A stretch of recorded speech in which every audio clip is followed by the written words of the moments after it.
Thanks for coming back to my channel, to MS&BS. This is Kayla here. Thanks so much for watching. If this is your first time, please go back to 1 so that you can be all caught up. If this is your second time and just joining us again, thank you so much. Please subscribe if you haven't already. This episode is a touchy one, but I want to start off by shouting out my brother, Morehouse. This episode is for him because this is one I think that he was more so excited about. But this episode, as you know, every episode is basically about my life with MS, and I'm kind of breaking down the elements of my life all the way down to the smallest form of the contributors of my symptoms, the contributors of my stress, if you want to call it, and just my day-to-day. So this episode is the touchiest one, so get your tissues. It was emotional making. It was emotional thinking about it. It was very interesting to go back that far and just to think about it, and how it played a big role into who I am today. So, welcome to episode 2, Gabby.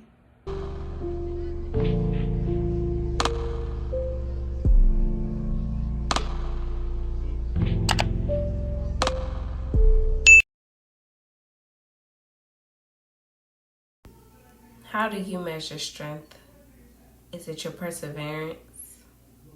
Is it how much you can handle? Or is it what you actually made it through? I really haven't figured out what mine is. Although people tell me I'm so strong, I really don't know what contributed to it.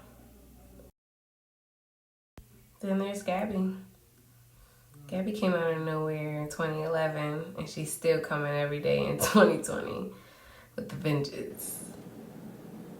I didn't expect to be pregnant before I got married, but I mean, it just turned out that way. I was pregnant, and it was time for me to change my life. I did it for her. So I actually found out I was pregnant a week after I broke up with her dad for cheating, and I'm very regular. My cycles are very regular, and I literally, the same day that my cycle was supposed to come, I went and took a test, and it was like, I know I probably am pregnant because this is not my normal life. Like, that's the first time I was ever pregnant and everything. And I took the test, and that was like the scariest day of my life. I think I had a mini heart attack in the bathroom. And the worst part was me and her dad weren't together for his dumb actions. And I was just like so over it. It took me a good month or so to decide whether I wanted to keep the baby or not. My mom was just so upset. She felt like she felt as a mom. And that was the worst part, because she was so disappointed in me. And I was in college. I was a sophomore in college at the time. And it was just like, she was more so upset at how it played out, because my mom is Captain Save-A-Ho, and I call her this in her face. So trust me, this is not a secret. She knows I call her Captain Save-A-Ho. And my mom always feels like she has to save the day. That's why I said she's my hero, because she always trying to save something. And she couldn't save me that time. She wanted to so bad, and she wanted to fix it and make it better. But at that one point in time, she knew my decision was made up, and I couldn't do what she felt was the best decision for me. So I kept the baby. I kept Gabby. That was my decision. It was solely my decision. I went ahead and went through with the pregnancy and decided I wanted to just go through and be a mom. I mean, it wasn't the best decision I might have made, but it was the best decision for me. Gabby came about through cesarean section. She had fetal distress, but it was nothing to do with her. I would not dilate past 3 centimeters. It was the weirdest thing. Like, they kept speeding up the Pitocin, and that's what caused the fetal distress for her. But like I was having contractions and everything. That's what got me out the bed. Well, not the bed. I wasn't even in the bed. I was laying on the floor in my living room in the apartment while everybody partying, drinking, having a good time. And I fell asleep on the floor. And I woke up because I felt like this weird pain in my stomach. It hurt so bad. And I went to the bathroom and I was bleeding. And so I came out the bathroom and was like, I think it's time, y'all. And so my best friend, Jackie, one of my best friends, she was like, yes, let's go, y'all. Like, she was so excited. Jackie was like so pumped up. So Dad was drunk. And he was like, oh man, Kayla, steal the show. And it was so funny. But he had to get up because I think he fell asleep too. Yeah, he fell asleep on the table like this. And so Jackie was like, all right, y'all, let's go, you know. So we had 2 cars loaded up on the way to the emergency room. Me, Jackie, and Dad were in the car. And she moved him to the back seat. She drove. So no drunk drivers, promise. And in the other car, I don't even know who was driving in the other car. But I know who was in the other car. She was flying there because she hadn't had a baby yet. So she was just like trying to make sure she got me there, make sure that I was good. And because every time she went over the hump, I was like, ooh. And it was so funny. But when we got there to the hospital, everybody is in the waiting room passed out. I really wish somebody took a picture of it. I love pictures. I keep pictures of everything. And I would have enjoyed a picture of that. Everybody just laid out in the hospital waiting room with pillows on the ground. Like they took the cushions off the couch and put them on the floor as pillows. Everything. It was so crazy. But Dad was asleep in the triage with me, which was ridiculous. And I'm sitting just looking at him like... So they asked me to walk around because they said that I wasn't dilated enough. So Jackie came in to walk with me. They let her come up because they were like, you need some support. And I was like, yes, please. So Jackie walked around with me until I got enough, my contractions were close enough that I could go back into a room. So once I got in the room, everything was not smooth sailing. It was like forever and a day. And you know how usually parents remember how long it takes? I actually don't remember. I think it was 15 hours. The worst part was the fact that you couldn't eat. And I was pissed because everybody came in my room with Chipotle. Okay, let me give y'all a word of advice. If you go to the hospital because somebody is in labor, do not bring not even a cup of water. That is rude. It's so rude. Because we can't eat nothing. We can't do nothing. We can barely look at the TV. We just going through contractions. It's just the worst 24 hours ever. Just leading up to it. So don't do that. Okay. Yeah, Gabby came through C-section. She came through and stole the party. After I found out I was pregnant,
so a week after Gabby was born, she was throwing up a lot.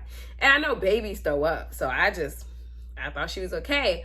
But she started to throw up like a light green color. And so I was like, something ain't right. So I called the doctors to the hospital to ask them, you know, like, what's going on. And they told me to come to the emergency room immediately because that means she was throwing a bowel. Throwing a bowel. And I started crying. Postpartum is real. Really, ladies, like, postpartum is real. Do not deny it. And plus, my C-section incision was infected. So I have a sick kid. I'm sick. And I got to go to the emergency room. Her father's at work. I couldn't drive because, you know, they still tell you don't drive and stuff. And I was just crying. I was bawling. My brother came and got me and took us. And she just had to take a medication for a little while. It was quick. She got over it real fast. I sometimes forget she had it. So Gabby progressed pretty good. Over time, she was eating solids. She loved food. She still loves food. Gabby ate everything. I breastfed her until she was a year old. So after a certain time, she just stopped doing certain things. I was thinking, like, maybe she's just not interested in doing those things anymore. It's like, for example, she would wave bye, and when people were leaving, and sooner or later she stopped waving. And I thought maybe she just lost interest in doing that. But then it changed to her saying bye-bye. So I was like, okay, that's a progression. I don't care about that. But she could have been saying bye and waving at the same time, but she couldn't put the two together. That was one thing. Her scooting progress kind of went backwards. She used to get on fours at one point, like while she was scooting. Even though she wasn't like crawling on it, she would get up on fours, like trying to anticipate it, then she would stop. But she stopped. She would just simply like sliding around the house. She did start crawling around 10 to 11 months. And that's when she started crawling around. But I'm like, you should be trying to get your butt up to walk. But she didn't. They were like, you know, oh, it's okay. You know, all kids don't walk at one. I was like, come on, Gabby. It's almost your first birthday. Let's go. Okay. Gabby's first birthday. That's when it got real, y'all. So, her first birthday, we had a little party, whatever. And 3 days after her first birthday, Gabby went unconscious. So she was just like, we were over my family's house. So Gabby was born the week of Thanksgiving. So this was the day after Thanksgiving that we were over my family's house. And we were just all relaxing and chilling. And Gabby is very iffy with new people, even now. And she went over to my Aunt Hazel and just laid on her. And next thing you know, Gabby was out. And we just heard her like dry heaving. And it was like, what is wrong? What is going on? So we thought Gabby was choking on food. We trying to open her mouth to look to see what she has. And Gabby stops breathing. So, of course, the first thing you want to do is try to resuscitate your child. That was the first thing I'm thinking. And then call 911. But in the meantime, what's going on with my child? So I'm like, Gabby, like shaking her and everything. She's 1. She's tiny. What is going on? What's going on with my child? My brother was like, get in the car. And he was not playing. So we all just hopping in the car. Like, she was not breathing. And it was so scary. Like, she was breathing, but it was so freaking scary. Yeah, like, y'all have no idea. I'm like laughing to keep from crying. At that point in time, I wasn't even crying because I felt like I would miss a millisecond of what was going on. So I really had no reaction. I was just trying to save my child. My brother hit it so hard across the intersection. I thought either we was going to die or die. Get hit by a car. Luckily, the light was green, and I thought we was going to miss the light. People die on this intersection all the time. So I was like, oh, my God. Lord, please be with us, trying to save my child. We trying to save her. We about to kill ourselves. But anyway, so we got to the hospital. We ran in with her and just like immediately said, she's not breathing. And they took her straight back. They hooked her up to oxygen and she started to breathe again, but Gabby was still not waking up at all. They said she had a seizure, a febrile seizure, and I just wasn't buying it. I know that they're real, but just the way that it happened was just not, it didn't make sense. Gabby wasn't sick. Gabby was not hot. She didn't have a fever. Gabby ended up having a fever that spiked at the time. Technically, Gabby didn't have a fever until after the seizure. But that is not common. So, of course, they go with the commonality. The commonality is she had a febrile seizure. She's fine. So we stayed in the hospital a couple of days. They watched her. She had something viral because after that, I don't even think, if I remember correctly, after that, she didn't even have any more fevers when we were in the hospital. They just monitored her. And so we're just sitting there like, and she didn't have any more fevers, but she was out of it. Gabby was out of whack. Like, she was just laying around, barely looking at me. Like, she was just out. They sent us home. This was in November. The same thing happened in January.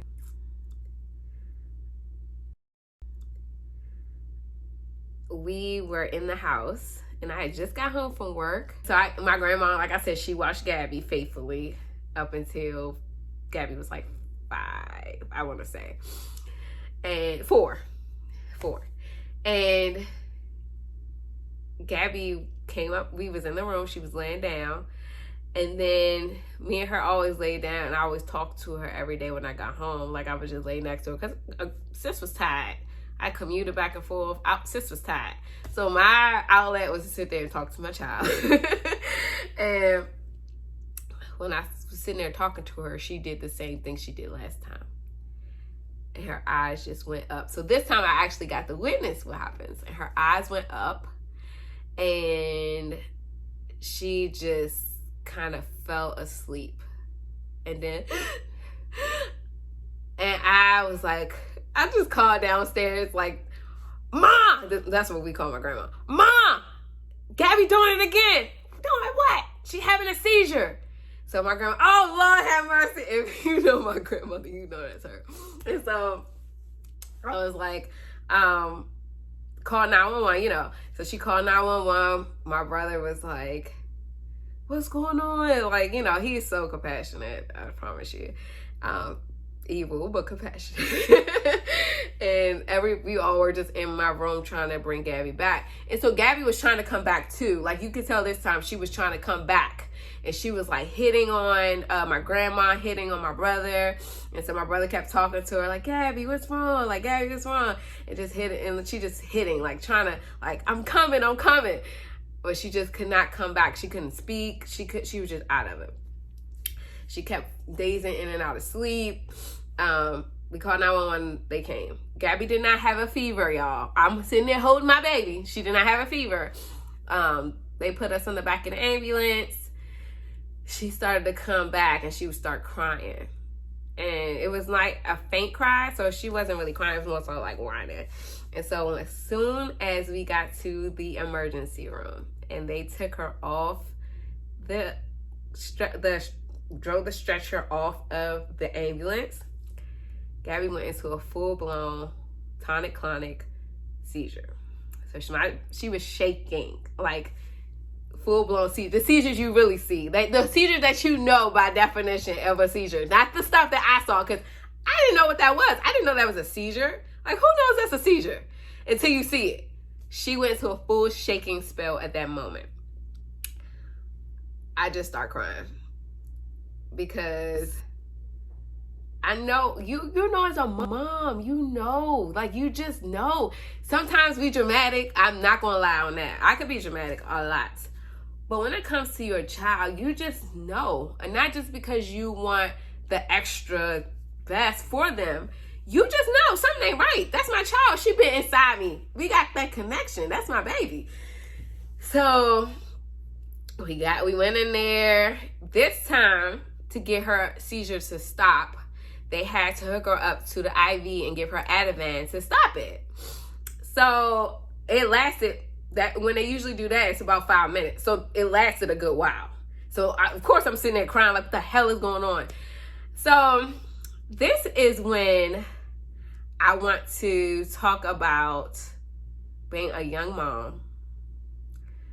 You get treated so differently, especially if you're not married too, but just being young in general. The doctor told me to sit down over there. I said, I am not sitting down anywhere unless it's next to my child. If I was a bad mom, I wouldn't be here.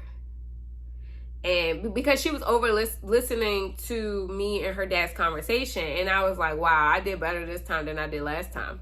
And she was like, what happened last time? Why were you guys here last time? As if I'm like messing with my child. Who brings their child to the hospital or calls 911 when they're doing foolish things to their kids?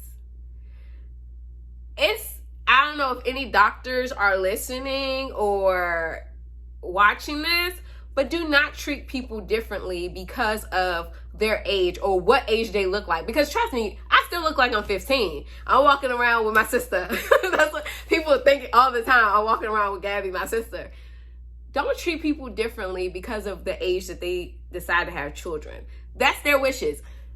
In medieval times, people was having kids at any time. People were getting married at young ages. Let people live. And if they're doing right by their kids and taking care of their kids, why are you concerned? You should be concerned about the people that are abusing their children or just leaving their kids outside somewhere and not taking care of, meeting their responsibilities, or on welfare to take care of their kids and not trying to make a better living for their kids.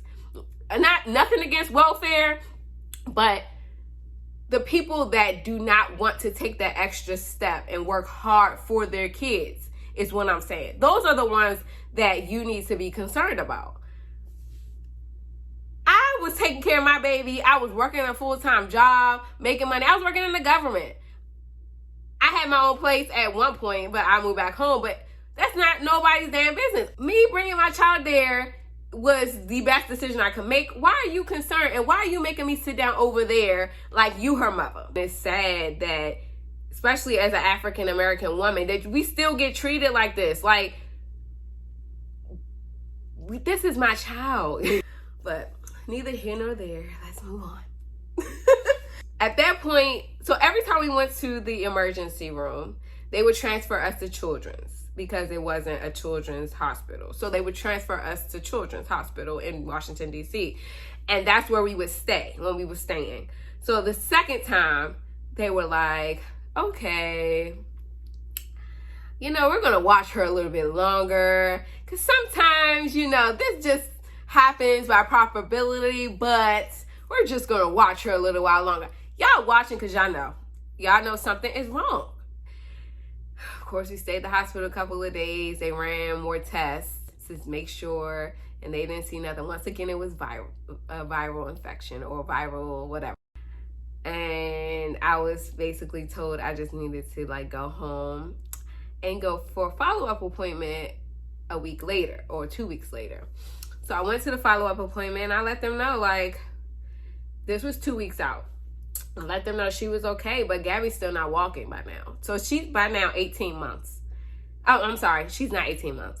Gabby by then is 15 months. And she's still not walking. And I'm like, okay, something's not right. Most kids are walking by a year.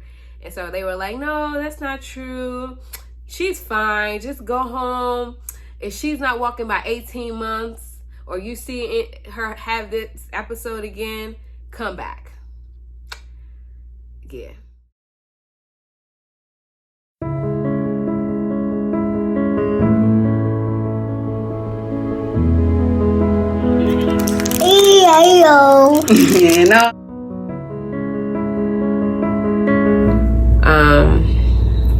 Will she develop out of it?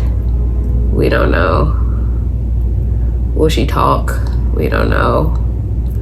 Is she trying? I do know that she tries really hard.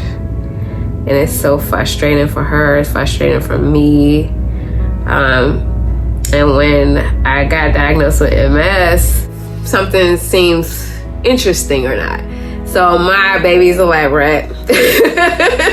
And they're still trying to figure out what exactly is wrong with Gabby, but we don't know. At that point, when if it takes me out, what's gonna happen to my baby? And it's so